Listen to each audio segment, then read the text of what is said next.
On this side of the aisle finds that to be unacceptable. We believe that convicted criminals who are incidentally illegally here and have been convicted should have no safe harbor. And we believe that victims of criminals should have our collective prayers and empathy. So this is not about Democrats not having a balance or about Democrats supporting something that is not right. The other thing that I want. Today is Thursday, June the 12th, 2025, and today I'd like to have a conversation about immigration and sanctuary trauma. And I am going to share some clips from the Oversight Committee meeting towards the end of this video, but I want to begin this conversation by talking to you locally, where you are and where you live, because people can only experience life where they live, which is another reason I focus on localized governance and accountability. Anything outside the scope of your tangible reality within your reach is a thought for you, even if it's a reality for someone else. You can only ever be in one place at a time, and you therefore can only truly impact anything in tangible ways where you live. So with that in mind, let's first look at this idea of safety as an aspect of the immigration problem. We first need to address what is it that causes people to feel safe. And at the core of a sense of safety is knowing that you have what you need to survive and to protect yourself and your family. So in the absence of the ability to thrive, when people are focused on survival, what they believe they need in order to feel safe is going to be different and usually more violent or extreme. So with that in mind, it's important to understand why sanctuary is ever needed, what people expect when they seek sanctuary, and therefore why people have immigrated both within the continental United States and across intercontinental borders. Remember, North America is one landmass with land bridges to both South America and Eastern Europe or Asia. Today, I won't get into the history of war to gain control of land, which then prompted the need for jurisdictional lines and borders as property ownership agreements. But I will direct you back to these posts for relevant historic research, commentary, and videos which help make this issue relevant to problems we are facing today, including immigration. Now let's move on to why immigration is seen as a problem. I'd like for you to consider, how large is your current living space? Why is that important? How many people could realistically live in your current living space? In your living space, how many people could you realistically house and support? For how long? How many could you comfortably support, meaning everyone has a space to have privacy when they need it and freedom to move around without infringing on someone else's privacy?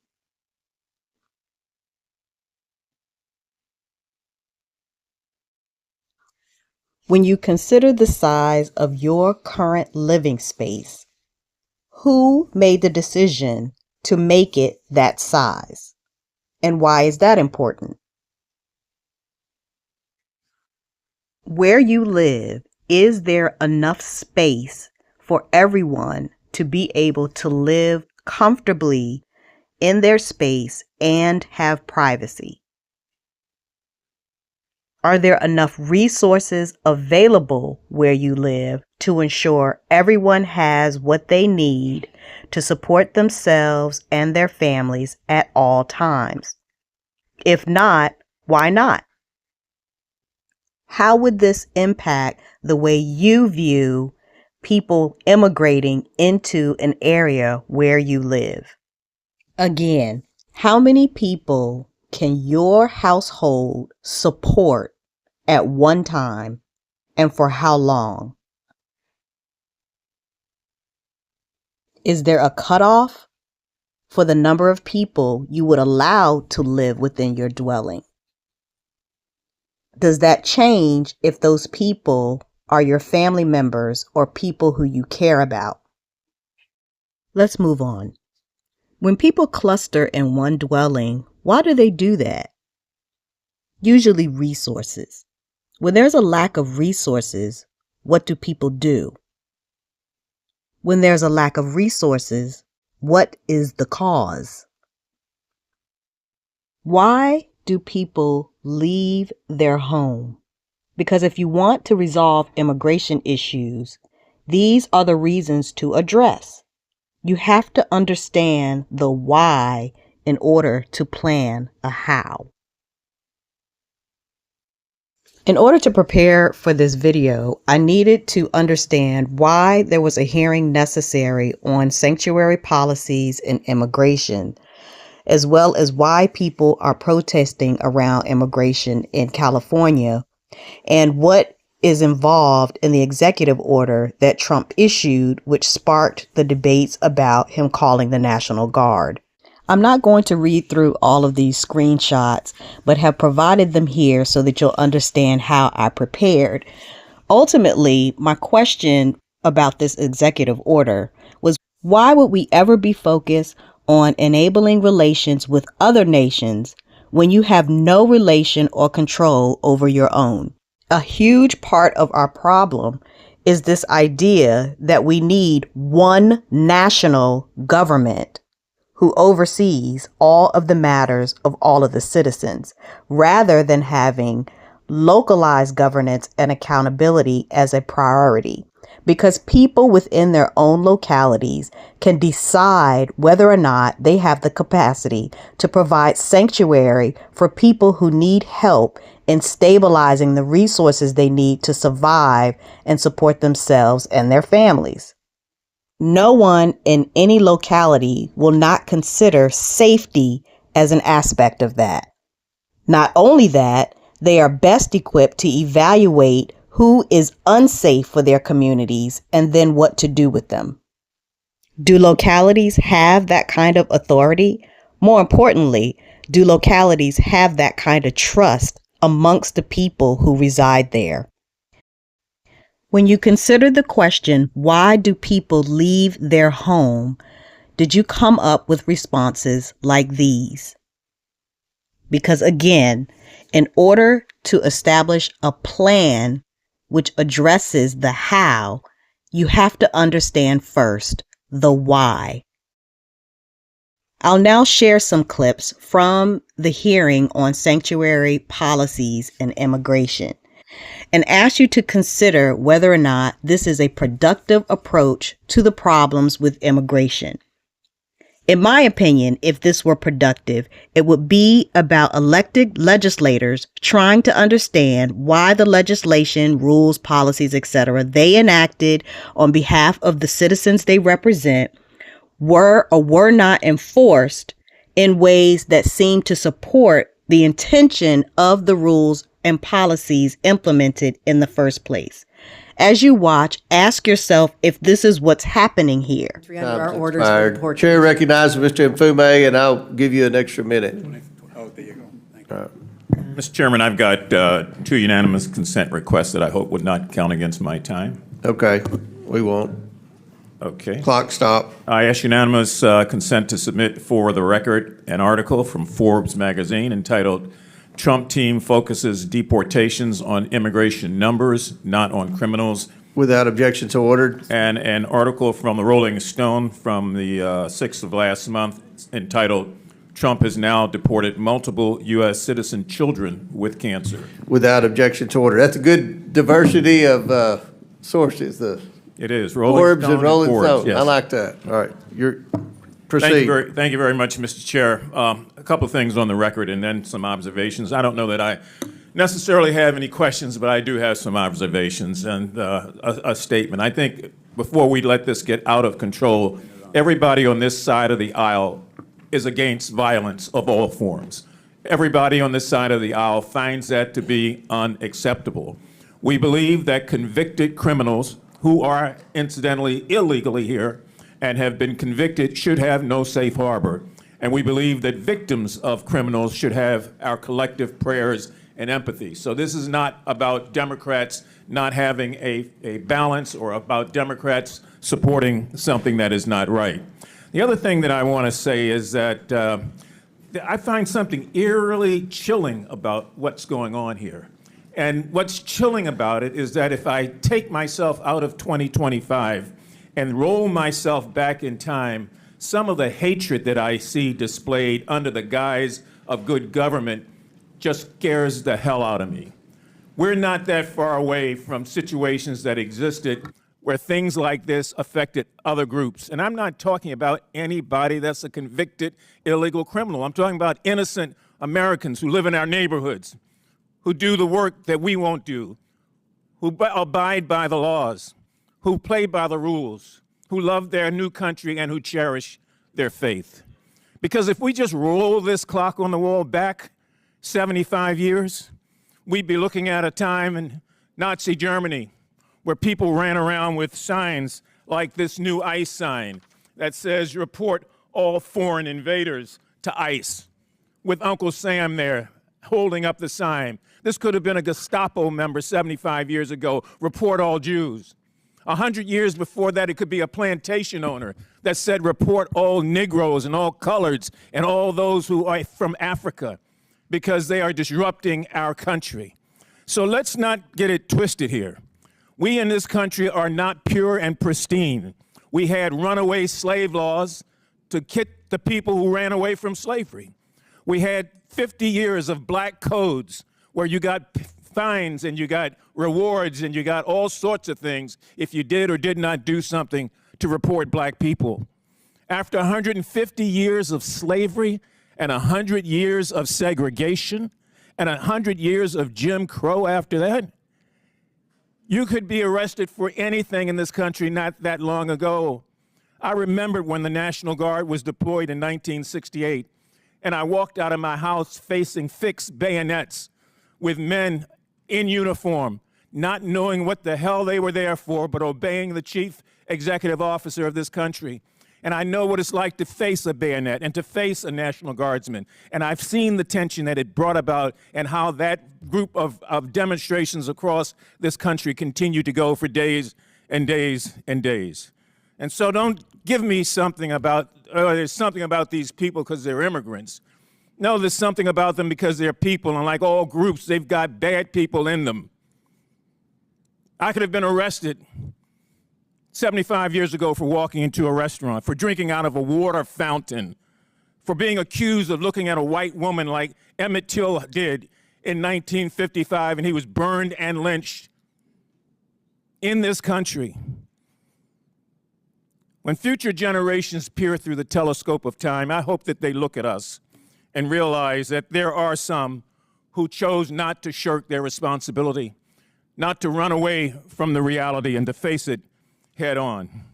You know, not too long ago, I went to visit a proud lady who this year will celebrate her 149th anniversary.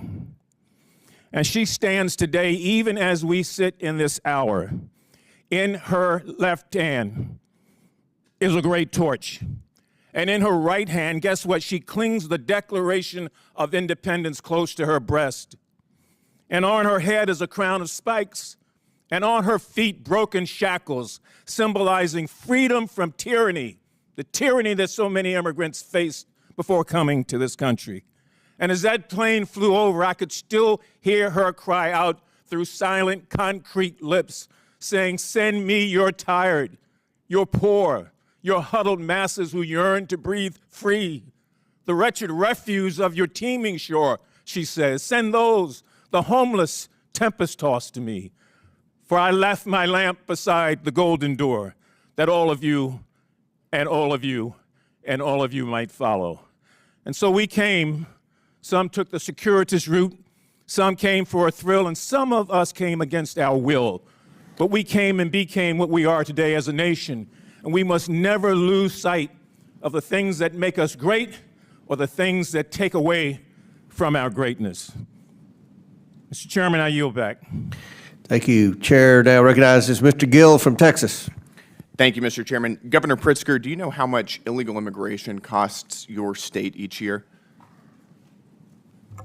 No, sir, I do not. Costs over $780 per family per year. That's a lot of money, isn't it? Yes, it is. And may I ask, what do you mean by the cost? That is a lot of money. The for cost of your illegal state. immigration. Let me ask you, do you know who Franklin Jose Pena Ramos is? Are you talking about the federal government's I'm cost to asking the you if state you of know who Illinois as a Franklin result of Jose the Pena failed Ramos is. immigration policy? It's a yes or no question. I'll take that as a no. Do you know who Jose Martinez Rangel is?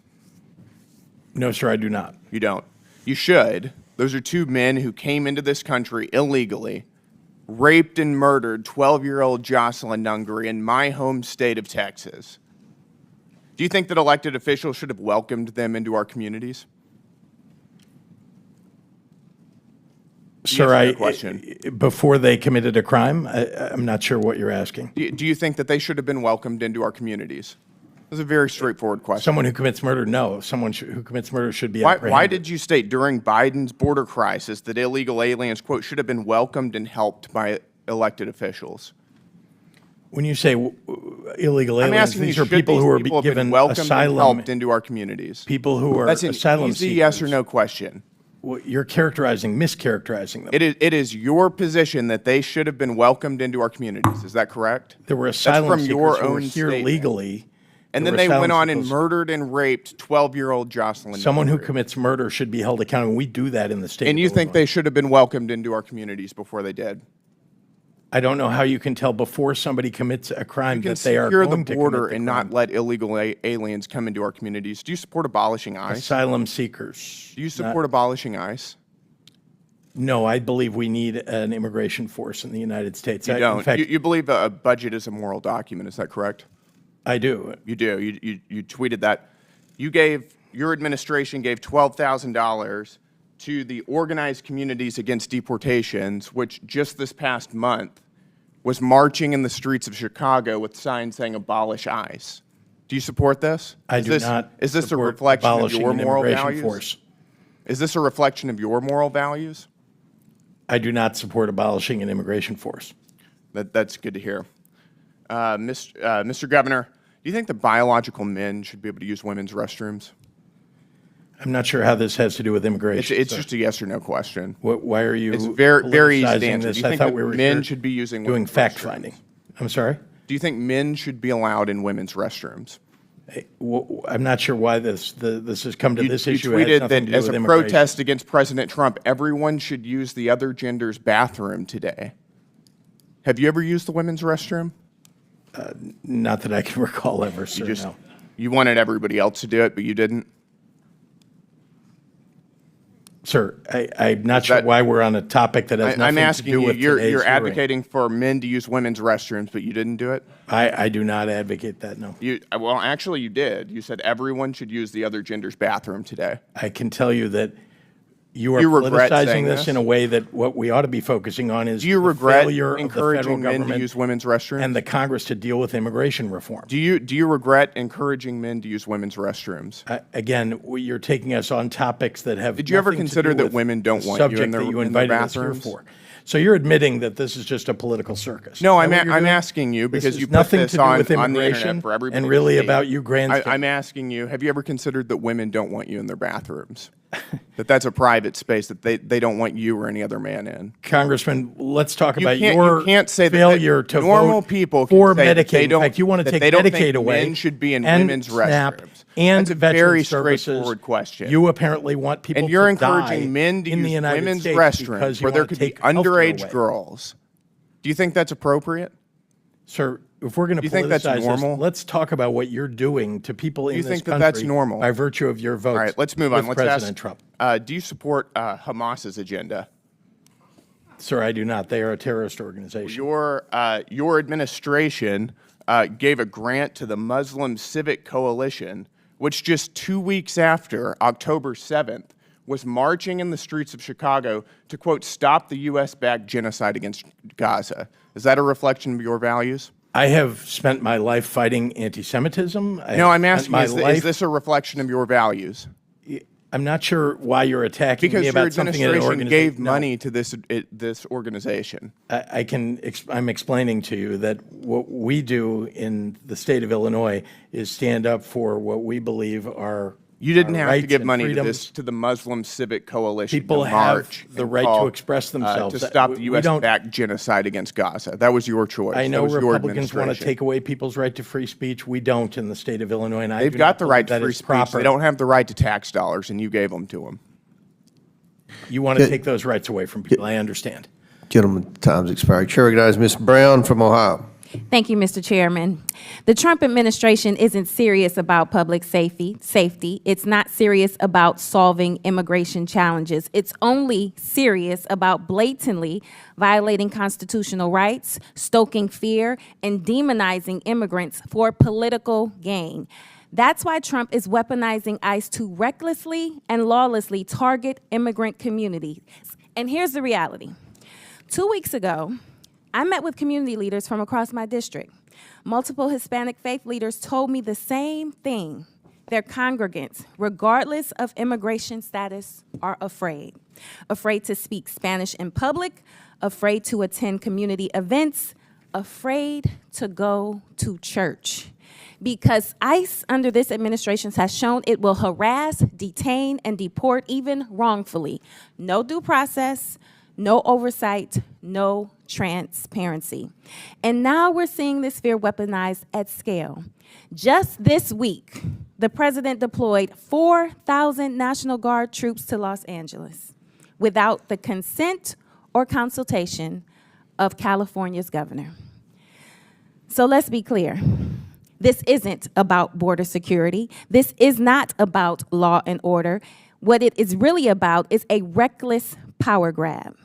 Militarizing American cities doesn't make anyone safer. It escalates and puts everyone at risk. So, Governor Pritzker, as Commander-in-Chief of your National Guard, how concerned are you about this executive overreach? Thank you very much, Congresswoman, and thank you for the remarks that you just made. Our job as governors is to concern ourselves with the public safety of our states. And indeed, one of the very important things that we do is listen to our local law enforcement and listen to the local officials who ask us for help when they need it. We have probably, in my view, forgive me, governors, we have the best state police in the entire country, and we have terrific 13,000 person National Guard.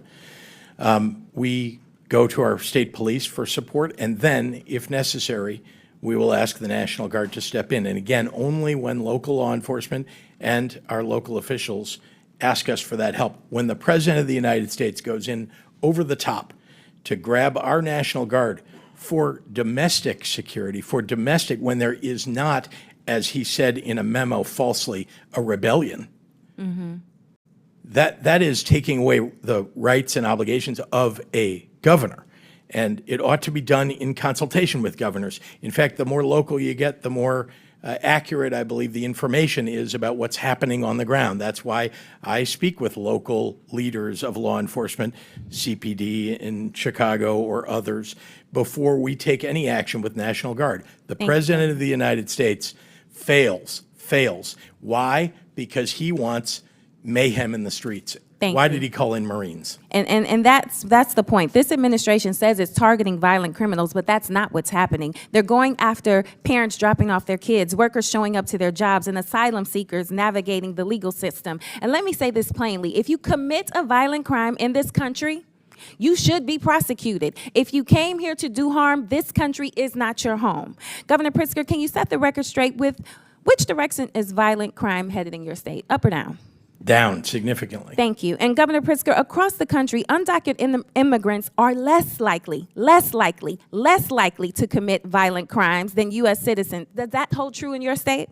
Immigrants are less likely to commit crimes than people who already live there. Now, that may come as a surprise to some tuning in today, especially those fed a steady diet of fear. A recent poll found that Fox News viewers are twice as likely to believe the false claim that immigrants commit more crime. It's not true. It's not true. It's not true. So let's stop with the scapegoating and start focusing on real solutions. So quick yes or no's, Governor Pritzker. Did Trump's pardon of the January 6 defendants who violently attacked police officers make Illinois safer? It did not. Does blocking common sense gun laws like universal background checks make your state safer? Absolutely not. Did DOGE cuts to community violence prevention funding make your state safer? Much less safe. Would cutting Medicaid to pay for tax breaks for the wealthy make your state safer? No. Cutting SNAP benefits? No. Okay, so this is what we are dealing with this current administration. Things that are not making our country any safer and are doing harm to the people who need it the most. And with that, Mr. Chairman. Now, having had the discussion today, the question must be, what is the plan? Otherwise, immigration will continue to be an issue. It cannot stop at these hearings. There must be a plan to address the problems and bring solutions that resolve the issues that bring about these kinds of concerns. For additional context, which may be helpful to you, please watch the video, How City Planning and Mental Health Treatment Planning Are Alike. In it, I discuss where mental health, city leadership, and city planning converge to create problems with developing, implementing, and following through with a meaningful plan. It's not that complicated if actually resolving problems is the goal. Goals should be related to how to resolve the problem, should be objective, and should be clearly understood in order to be measurable. What are the problems? What are the solutions? And how should they be addressed? That is a plan.